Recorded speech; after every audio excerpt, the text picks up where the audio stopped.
Welcome back to the Cheer Mom podcast, everybody. I am thrilled about this episode. I'm really thrilled and excited about every episode. You're going to hear me say that a lot because I'm just so honored that these people just say yes to talking to me. They don't know me from anybody else. I don't have any cheer industry clout anywhere. I'm just like, hey, I'm going to start this podcast for cheer moms. Would you like to talk to me? And I'm just honored that they have said yes and have joined me and taken their time to share their wisdom. And today's guest is the one and only Debbie Love. She is so adored in the cheer world. And I've known this for a number of years and kind of admired her from afar. She travels all over the world teaching skills and mindset as it relates to cheer, dance, and gymnastics. She's been in the industry for decades, over 40 years actually, and she started as a level 10 gymnastics coach and was actually the USAG Chief Safety Officer for the state of Kentucky. She serves on the advisory board of the USASF. If you don't know what the USASF is, it's the United States All-Star Federation, which is the governing body over all-star cheerleading. And I had the honor and pleasure of talking with Debbie not long before she announced her retirement early this summer. And in this episode, we talk about how we can support our athletes. We talk about motivating them and advancing in their skills and the cause of a mental block. So much more. I even got so excited during this interview that I said I felt like I needed to take notes because of all the wisdom that she was dropping. And I absolutely took notes. I went back and I listened, and I have pages and pages of notes that I will actually share with you via a blog post in the show notes. So you can check out the link to the show notes in the description of the podcast. Wherever you're listening or watching, you can find all of the notes. So don't pull over, don't write while you're driving, don't try to multitask. I've got all the notes for you. And for all of you watching on YouTube, I don't know what happened with my video, but there's no video of me for this interview. Technical glitch, who knows? So enjoy all the video and audio of Debbie and the audio of me if you're just listening in your earbuds. We'll figure it out. We'll get it. I want to give a shout out to today's podcast sponsor, Prodigy Cheer Apparel. I am wearing one of their shirts. Have it on right now if you are on the video in YouTube. They are so comfortable. I love their designs. Thank you, Prodigy Cheer Apparel. All right, let's get on into my conversation with the lovely Queen Debbie Love. All the moms in the world, let's chat it up. We're talking competitions, uniforms, and all of the above. It's the Cheer Mom, yes, the Cheer Mom podcast. Cheer Mom, yes, the Cheer Mom podcast. Cheer Moms, your podcast is on. I've heard this woman referred to as cheer royalty more than once in the past. And so, Debbie Love, I don't want to waste much time because I know you have so much knowledge to share. So welcome, and please tell us a little bit about yourself. I know that you've been in the industry for so long, and I'm so excited to hear from you and learn more about you and what you do and the advice that you offer to us. Well, my name is Debbie Love, obviously. I've been in the industry for about 54 years. I started when I was, I was 12. When I was 9 years old, my dad took me in the backyard and taught me how to do a cartwheel and a front walkover. After that, I was hooked for the rest of my life. I saw a back handspring when I was very young, and I thought it was like the neatest skill, and I wanted it so bad. I did too. Me too. I went home and got all my mom's pillows out and proceeded to teach myself a back handspring. And I thought I did pretty good. I landed maybe 2 or 3, but I cannot tell you how sore my neck was the next day. But that in those years is when there was just such a motivation, and it was just such an enthusiasm for cheer, for gymnastics, for tumbling was kindled in my life. And that passion has really never died. I have been in every aspect of cheerleading, high school, college. I cheered from middle school all the way through college, and I also did gymnastics all the way through college and track all the way through college. So I was like a very athletic type person, but I just loved tumbling. It was just so fun and so challenging. It was something new every day. I'm not a very still person. So I guess I might have in days past been considered hyperactive. I don't know. I can focus though. So just the hyperactivity part of it. But I think tumbling helps people like me who want to be active all the time because there's something new every day that you can work on. It's never the same old thing. So I think that's where I gained the love for it. All through high school and college, I loved being with people. I loved the crowds. I really loved the game day part of it more than anything else. We competed during those years, but I don't remember the competitions very much. They just weren't a super big part of cheerleading for me. I remember gymnastics competitions. They were a lot of fun too. They weren't like as grueling as they are nowadays. And I don't think in those early days that perfection was quite as key. You knew that you wanted to do it the best that you could, but there was also a toleration for not being perfect and learning and growing, using those as growth opportunities. That was allowed, which I think today it's not allowed too much. And why do you think that is? Why do you think that we have moved to such that perfectionistic part of I it? don't know exactly when it happened, but it happened. I think, with the growing social media, everybody has to have that perfect look on social media, on Facebook, on Twitter, on Instagram, and everything. And we're afraid to be transparent anymore. We are refused to be vulnerable to other people seeing who we really are. I think that the social media is a big part of it because it portrays all the superstars as perfection. That's a good point. Nobody's perfect. Yeah. And I that toleration of mistakes is one thing that we as parents need to work on with our kids. One of the ways we can do that is don't compliment the skills that your kids do, compliment the character qualities that they have, such as you're such a hard worker. I'm so proud of you. You work so diligently. You're so persevering. Think if we all felt that way, how motivated we would be to continue to learn and to grow. Whereas sometimes I think the kids today get demotivated because they can't be perfect. So that's one of my big things. We need to have a growth mindset. Many of us have a fixed mindset that says, I'm always going to be this way. I can only be so good and that's it. We need to lean toward more of a growth mindset, which is I can work as hard and I can do anything I want. And that's kind of what I grew up with. My dad and mom used to tell me, you can do anything if you just work hard for it. And I did not have a childhood of luxury. My dad was a minister and we didn't have a whole lot. We had 4 kids. I can remember living in a duplex and we were making maybe almost $10,000 a year. And that wasn't very much. Wow. I remember my dad sitting back down with our bills and everything and explaining it all to me so that I would understand why my mom was making our clothes and why we couldn't have all those things that others had. So most of the learning that I had was through school.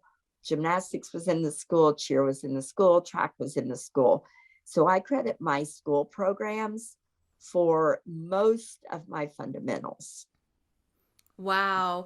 And so the all-star industry specifically, I know you work with a lot of different athletes, but with all-star coming into the picture and coming on the scene really just in the last 10 or 20 years. Yeah.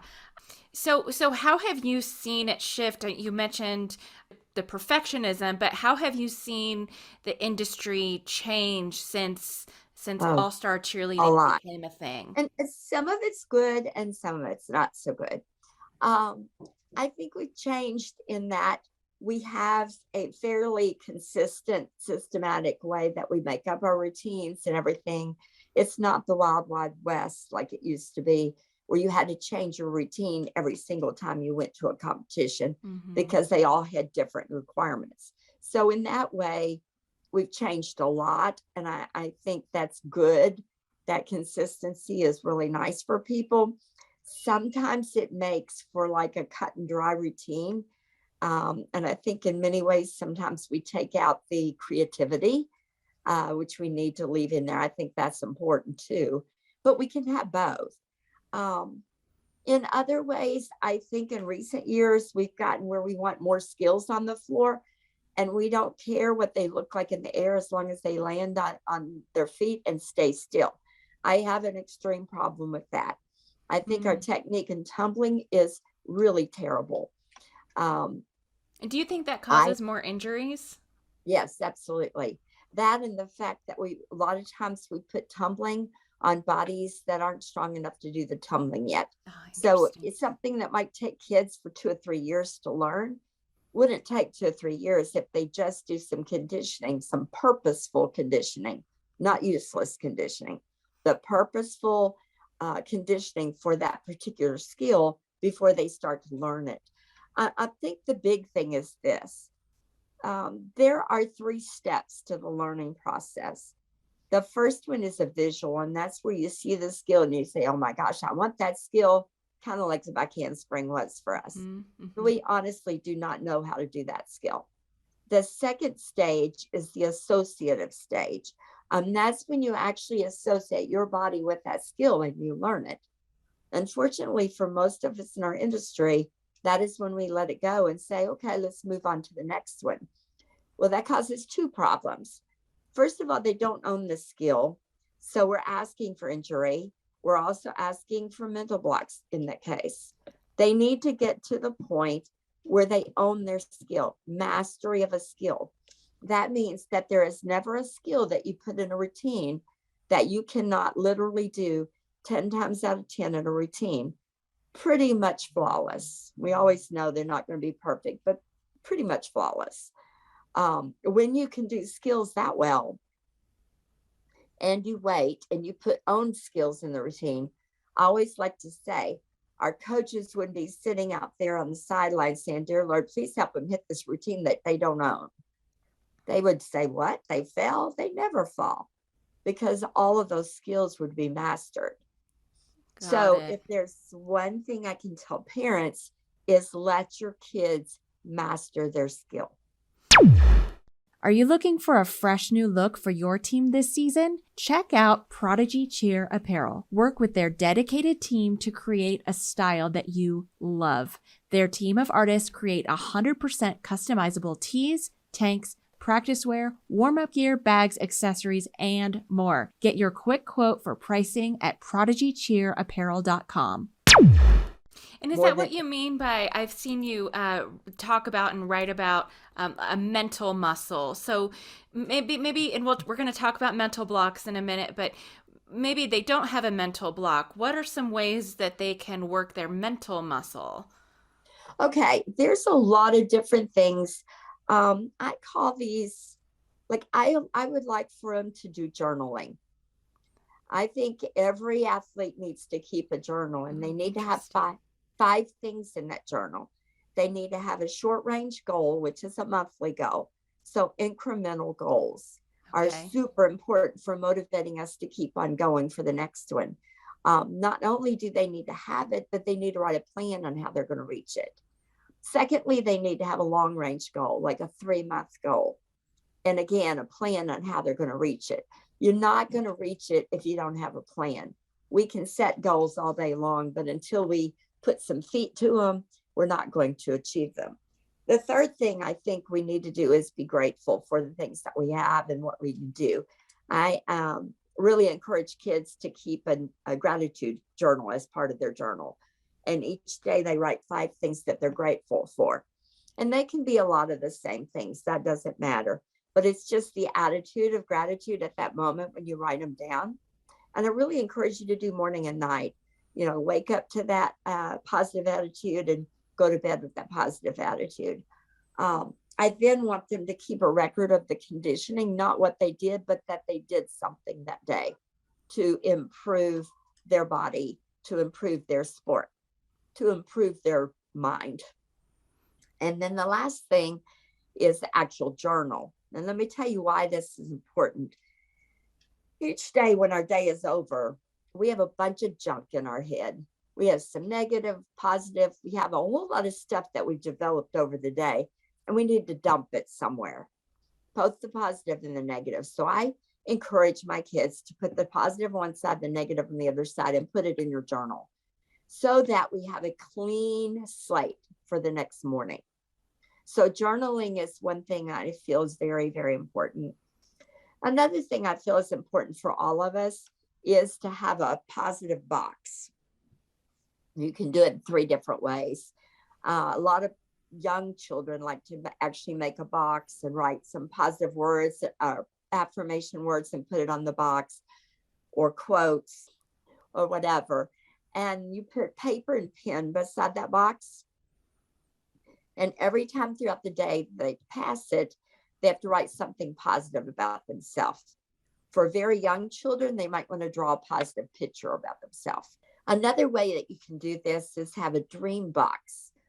And that dream box is, you just have it sitting there. It has your all out, life dream here. And then each night you write something that you did to get closer to that dream and put it in the box. Oh. And a third way is to do an affirmation card. And I like to do this for the older ones. So they write 10 affirmation statements about themselves, like, I'm a great friend, I'm a good learner, I'm a good listener, whatever, 10 different things. And then they put it where they're going to see it a lot, like on their notebook, on their dashboard of their car, somewhere.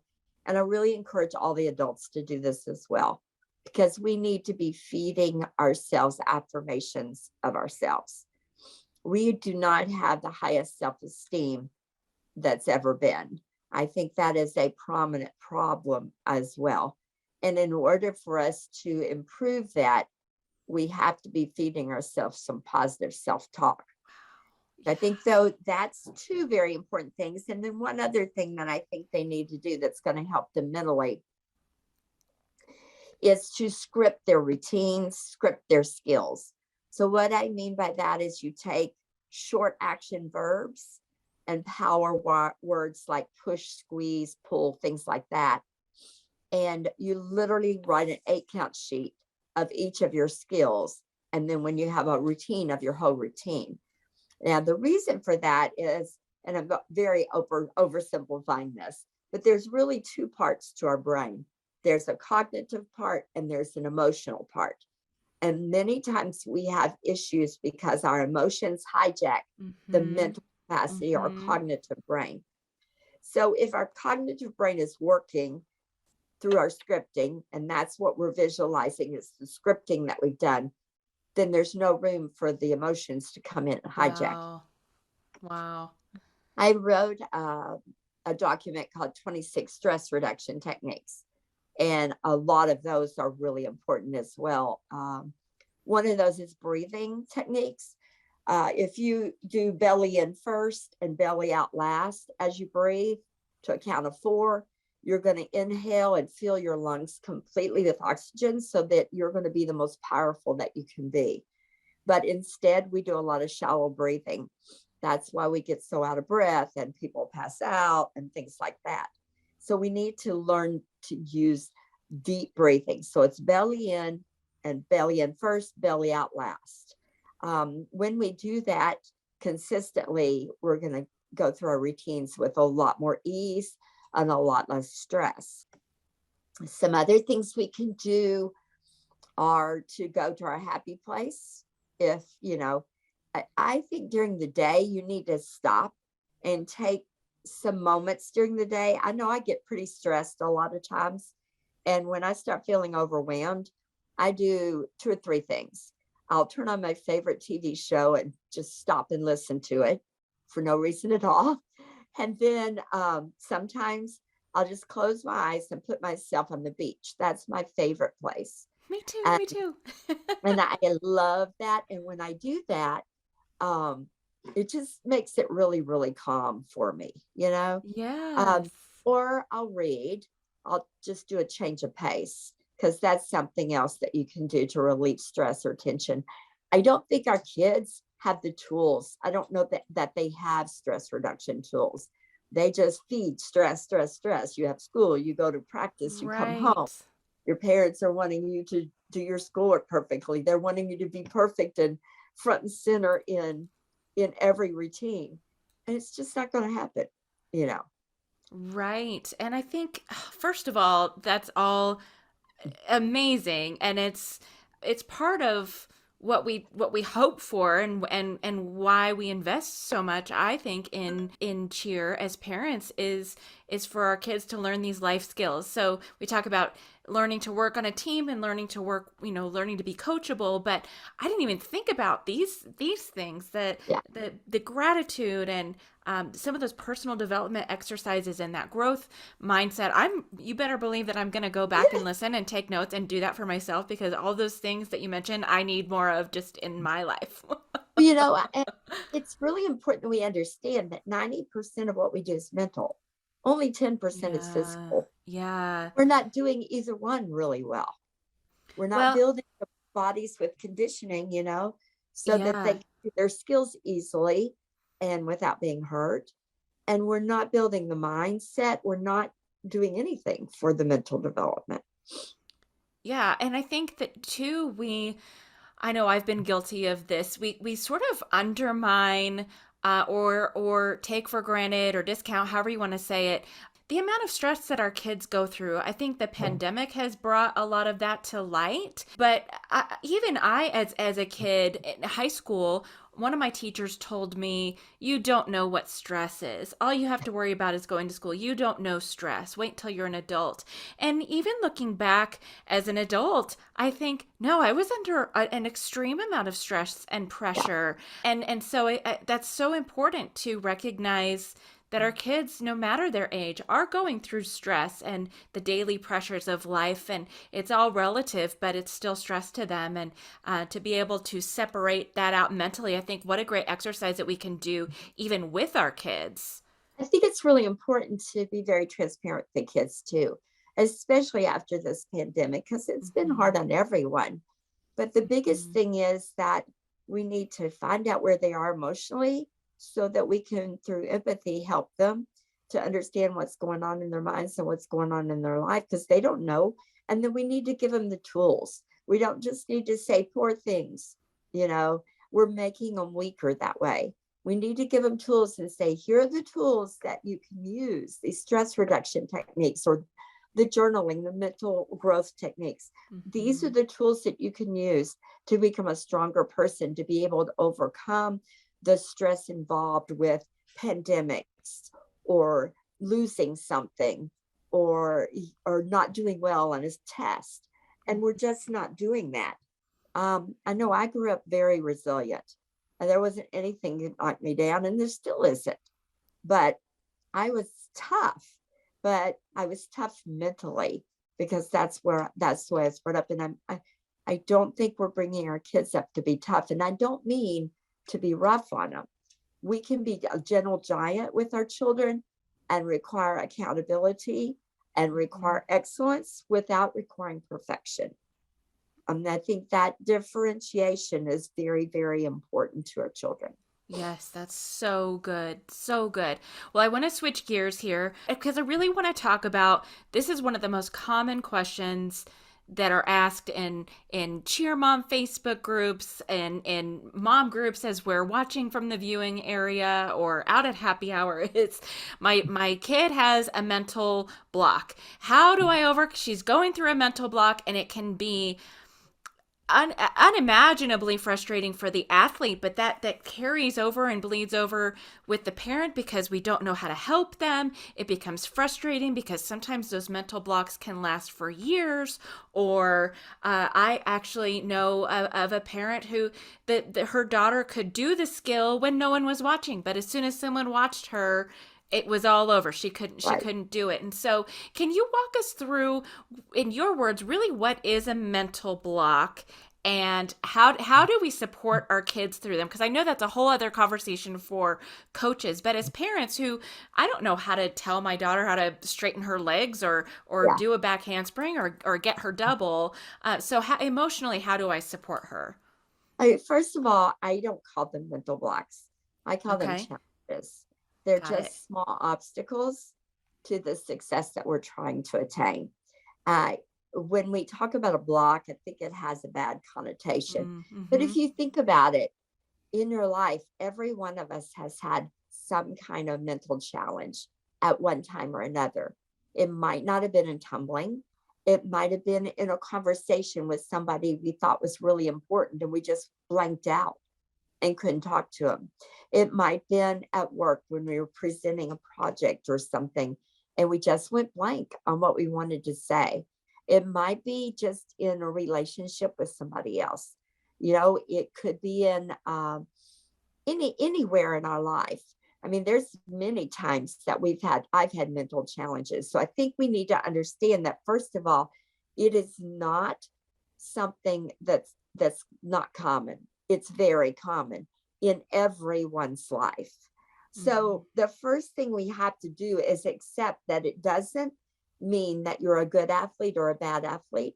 It means you're normal because it is a common problem with all people. So I Mm-hmm. think we look at it like that, it's not quite as big of a thing out there, Mm-hmm. that it's a common problem, just like under conditioning is or getting sick is. So we have to attack it from that realm. And I think the first thing as a parent, and my kids did have mental issues, some of them. I had 6 children, and I would say out of the 6, goodness, probably all of them had one at one time or another on something, whether it was schoolwork or whether it was tumbling. Uh, but all of them had one. And the biggest thing that the parents can do is to realize that it is really no big deal. And if you make it a big deal, it will become bigger. So Okay. good. Yeah, yeah. Yeah. And then you need to give them, say, okay, let's see what's causing this, because you have to get to the root of the problem. So many times with kids that I've dealt with, it's been the stress of perfectionism in the home that causes it a lot of times. I've had parents, I told them it could be this and this and this. And finally I said that and they said, oh my goodness, it's me. I've done that. And I said, Interesting. why? Are you Mm-hmm. expecting perfection? Yes, I am. And so they went back and started working on that and the challenge goes away. Mm-hmm. A lot of times it's because they've gotten injured and then we've tried to bring them back too fast. Some of them can come back like that, but many of them have to go back to the very beginning and regain their confidence on each of their skills. Sometimes it's because we have not allowed them to own the skill. Many times this is what it is. And then we've tried to push them to go farther and then they blocked on something they had before they started working on the other skill. And at that point, you should totally back off from the new skill, maybe do a drill for it sometimes, but don't go for it anymore. I think more often than not, it is our handling of the crisis that makes it bigger than it really is. Yeah, yeah. But So how do there's we handle it better? well, I think it goes back to the homes and the gyms being a place where they have a growth mindset, knowing that they work hard, they can attain their goals, and the environment that we create for them, not one of perfection, but one that we of performance goals. So many times gyms and our parents create outcome goals. We want our child to be on this team. We Mm-hmm. want our team to win this competition. Guilty. You cannot do that. You have to set performance goals for the kids, those monthly goals that they need to set. Like, I want to get my legs straight on a skill. That should be a goal. I want to get it faster, things like that. But we're not interested in doing that. We're not interested in developing the whole mind of the child throughout the skill.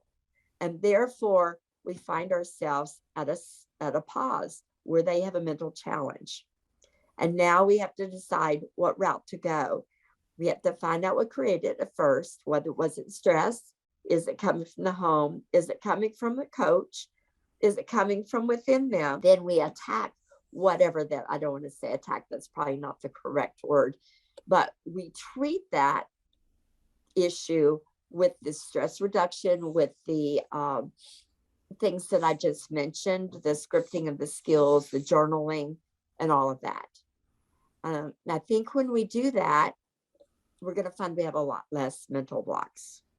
Man, I've learned so much from you in the last 20 minutes than I have in probably the entirety of my cheer mom life. Wow, that's so good. So good. Okay, so we're talking right now in a time of new season and tryouts and people wanting to, like you said, get on a certain team or make the high school varsity team.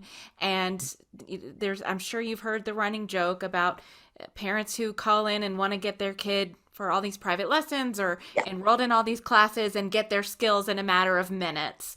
And I think that's part of the emotional part of the brain taking over the cognitive, because we know that's not realistic, but we still it's like, oh, we got to hurry up and get this skill so that you can be on this team. So can you talk a little bit about that? Okay, let me just give you an example. So my daughter came up to me, Sis Whitney, back in, I think it was 2010. In January of that year, she came up to me and said, Mom, I want to learn a standing double full. And I said, okay, well, we're going to have to do this, this, this, and this. And she said, I don't want to work that hard. Okay. I said, okay. So 4 months later, she comes back and she says, Mom, I'm ready. So for 3 months, pretty much 3 months, without even doing much skill, we conditioned her body to get it prepared to be able to do that skill. In August of that year, she threw that skill. Wow. I say that because it was child-led. Okay. The child, the athlete has to tell us what they want to do. It cannot come from mama saying, I want you to be on this team. Mm-hmm. It cannot come from a coach saying, I want you to get this skill. It has to be their goal, what they want to do. So I would encourage parents to sit down with their kids and realistically say, I can get you a private, but you're not realistically going to own this skill within 6 weeks. It's going to probably take 6 months. In fact, each of my kids, it took a year to learn their skills and confidently. So let's see what we need to set as your performance goals for these tryouts. What can you do and where can you be? It's up to you. You tell me what you want. When it is athlete-led, then the athlete's going to do their very, very best. Stress is taken off of them, except for what they put on themselves. Okay. And when the parent can talk intelligently about, let's do skills that you own and things like that, when they are intelligent and updated about cheerleader, about athletics in general, you know, that this is about creating character of our kids, creating accountability for what they want to do. It's not about us. We have to take it away. Nothing we do is about us. I raised 6 kids, and let me tell you, I homeschooled them 1st through 12th grade, and I coached them at night. I had to understand my kids educationally, academically, and physically, and some of their learning styles were totally different with the two things. It was a difficult process, and I can still remember the day that I said, okay, I give up. I love you all. You tell me what you each want to accomplish. And you know what? They went crazy at that point. So more than anything, it has to be athlete-led rather than parent or coach-driven. And it has to be performance-based rather than outcome. So they don't make the team. You know what? They learned a lot. They worked hard. They gave it their all. They learned about perseverance. They learned about keep on keeping on. Yeah. They learned a lot. We'll do it again next year, or we'll go do something else. We can't be so involved in the outcome that we forget that the journey to that outcome is the most important thing. I wanted to take just a moment and let that sink in for everybody. Yes. Yes. So good. So important. I learned a lot. Thank you so much for spending time with me and for giving us your insight. Man, you've been in this industry for so long. I really just am just so grateful. And if people want to learn more and connect with you, how can they find you? I have my email. It's Debbie, DEBBIE .usasf@gmail.com. I also have a post that I do, a positive post daily. On Twitter, it's hashtag DebTips, DEBTIPS. On Instagram, it's Mark and Love, MARCANDLUV. I also have a website, theloveoftumbling.com. And then I also have a new product for gyms and coaches. It's $25. I think it's for 6 months. To be a member, it's on Zidzing, ZIDZING, out of Australia, or not, New Zealand, I'm sorry. And you can find that on my Twitter and my Facebook and Instagram as well. It's $45 for a group. So you can have a whole group of athletes. But I welcome anybody. I'm really good at getting back with people, but welcome any questions you might have, especially parents, because I really understand how hard it is. With 6 kids, guys, people ask me how I ever did it. I said, I don't know. I just got up and did it. So. 6 kids and all in the cheer, gymnastics, dance world. Yes. Wow. 1 boy and 5 girls. Oh my goodness. Oh my goodness. You are just incredible all around. Thank you so much, Miss Debbie. We really appreciate it. And hopefully we'll see you out there on the mat. Oh, yes. Such an honor. Thank you all so much.